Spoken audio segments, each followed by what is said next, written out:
guys, welcome to day 2 of our 30-day LSIT challenge. Today we're going for a total time of 2 minutes, and the preferred repetition we have set up is 8 reps that are 15 seconds each. Just like yesterday, if you can't hold it for the full 15 seconds, that's perfectly okay. Just drop back down, mark your time, and add another repetition. The most important part of what we're focusing on here is muscular engagement to build our strength. So don't beat yourself up with the amount of time that you can take to hold. You will watch that grow pretty rapidly over time as we build strength in our TBA. So grab your blocks and let's get started.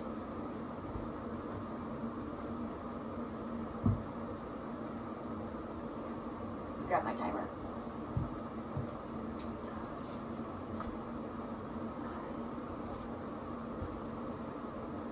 I'm not very good at counting on my own, so I rely on a little timer to help me out. So rep 1, we're going to push down into our blocks, shift our hips back. You can pull the toes towards you. You can also point them. If you're experiencing any cramping in your quadricep muscles on the top of your legs, you're going to want to point your toes. That'll take the pressure out. And pull those hips back as far as you can. There's our first one.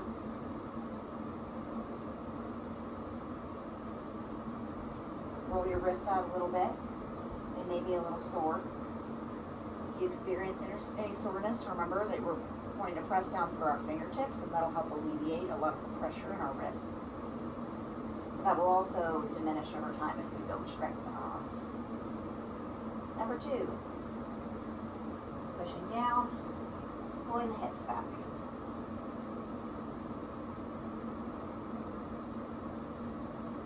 If you want to take your mind off the body shaking here, you can focus on pushing down into your hands, pulling your shoulders together in the back and engaging your lat muscles.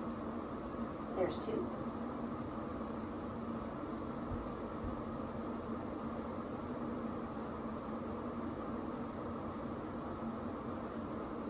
Ready for number 3. Pushing down, pulling those hips straight back. I can point my toes or flex them.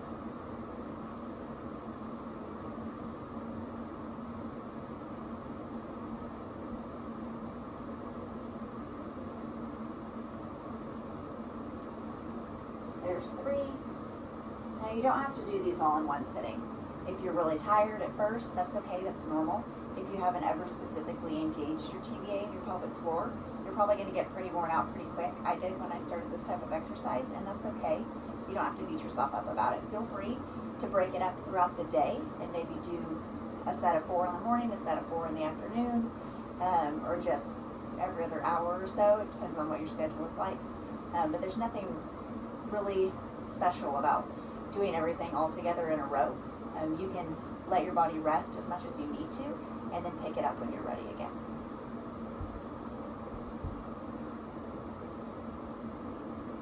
Let's go for number 4. Shifting hips back.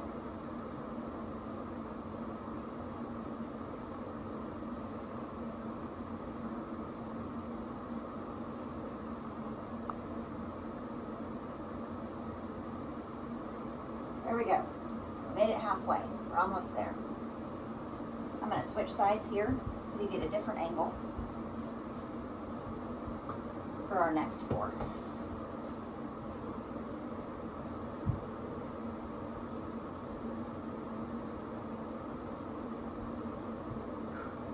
Okay, halfway there. Pushing down, lifting up, and then the most important part, pulling those hips back behind, as far as we can get them back. And if you can't lift up as high, but you can pull further back, that's the most important part. That's going to give you the most engagement. You should feel kind of a belt-like sensation in your tummy. There's 5. So your transverse abdominis wraps all the way around here and is connected to your pelvic floor muscles that control things for childbirth in women, urination for everybody.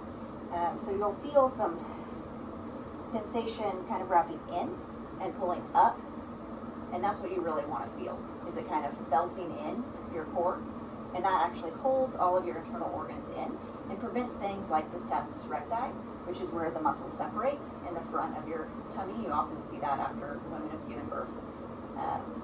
Our TVA is going to pull all of that in, and it's going to be kind of like our own little slimming belt from the inside. So we don't need a waist trainer, we have one built in. Let's go for number 6. Pulling back.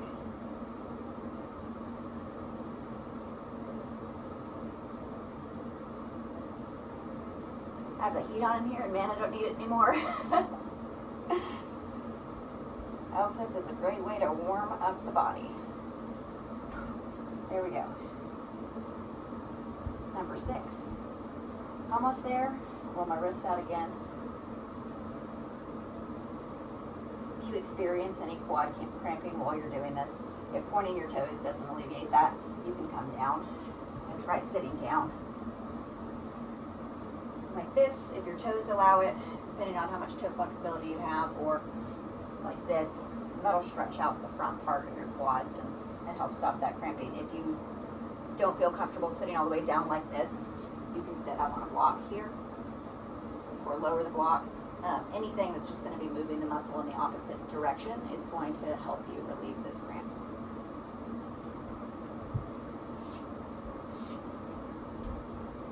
Okay, I think we're on number 7, almost there. Pushing down, pulling the hips back, focusing on pressing down through my fingers, thinking about pulling my shoulders down away from my ears and back towards each other, feeling that belt wrap around my belly.